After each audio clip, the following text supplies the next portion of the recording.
This week, we have been discussing the question, why do bad things happen to God's people? And what we're going to talk about today, in comparison perhaps to the rest of the days, is not just about faith for the battle, but how to receive grace through using our faith. Because the truth is that we need grace to overcome a lot of things in our lives. And what is grace? Grace is unmerited favor. Grace is supernatural power going to work in us and with us and through us. And when we face a battle, we face hardship, we have a choice. We can despair in our own weakness, say, I can't do it, I don't have what it takes.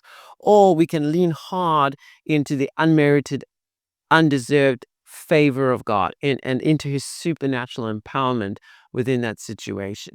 It says this in 2 Corinthians 12, 9-10. But he said to me, this is Apostle Paul talking about God. God said to the Apostle Paul, my grace is sufficient for you. For my power is made perfect in weakness. Therefore, I will boast all the more gladly of my weakness, so that the power of Christ may rest upon me.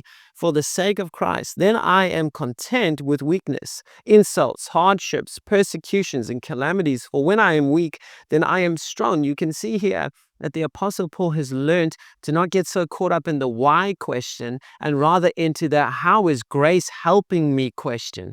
How is grace able to sustain me and help me? And he's shifting from his identity being in the crisis to I am what I am by the grace of God. I am graced, I am able because God is giving me grace within this situation.